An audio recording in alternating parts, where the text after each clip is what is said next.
Yo, what's up guys? Chris TV. Welcome back to my channel again guys. Today is Tuesday guys, October 1. Nandito ako sa aking eskinita guys. Kasi meron ako dito nakita mga fry guys. Dito natin ginawa ating mga fry ano. Dito sa ating, ito actually ito guys, ano to siya, crossbreeds ng ang parents nito. Ipar yung female at P-dirt yung male. So meron na rin tayo nakukuha dyan nakaraan. Ito yata yun. Hindi ko lang alam saan ko na nailagay yun guys. Yung ito pala oh. Ito yung unang anak nila yan. Hindi na masyado gina. Di ba lang may nabuhay pa dyan. Actually nandyan guys, yung mga anak niya, ilang piraso yun. Ayan o. It's be white ito. No. Sorry guys, hindi yan. Hindi ko na alam kung saan ko nailagay yun. Nandito yata. Ayan. Nakali dito na ako guys kasi ang dami ko dito. Karamihan dito tiger mosaic. Ayan o. Ito pala yung feeder tipar natin. Ito.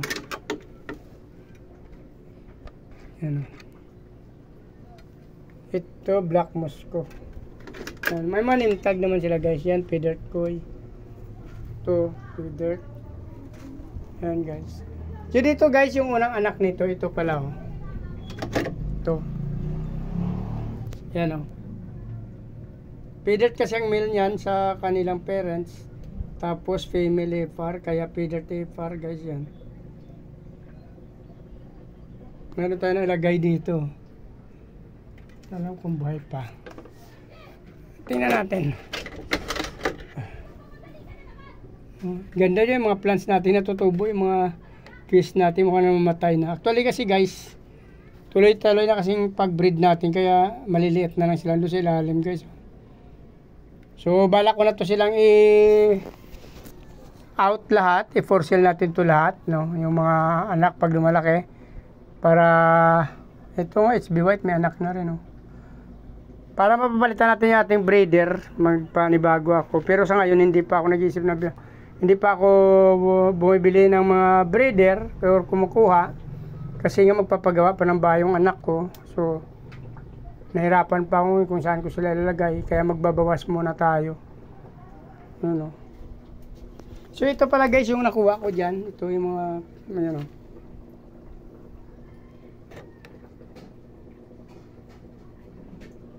Yan yung parents na par yung female at P-dirt yung male.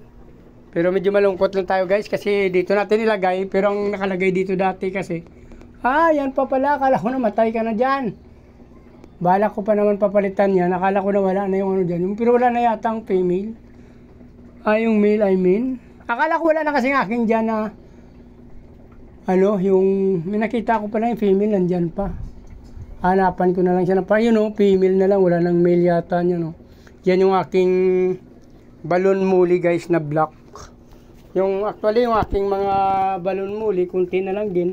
Kaya sama ko na rito. Nag-iba-iba ng kulay tuloy kasi ito dapat white to. Namatay na kasi partner niya. Kaya sinali ko na lang siya dyan. So nagkasagol na dyan yung yellow, marble, tsaka yung white na balon muli natin guys. Marami na rin anak yan.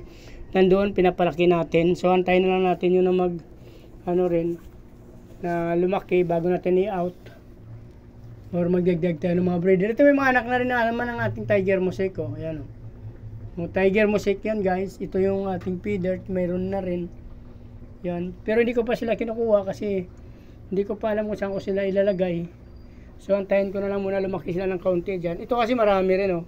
Ito halo-halo rin ito. Iba-iba na yan, RDSS. Mayroon din dyan assorted na balon muli. Yan may mga muli din dyan. So, antayin na lang natin yan guys pag lumaki sila. So, balak ko nga magtinda Sabado. Kung mag-out ako Sabado, magbabalot-balot ako at magtinda ulit doon sa palengke malapit sa amin. May nakita ako namatay guys. Yung female ng ating, tumawid pa sa kabila.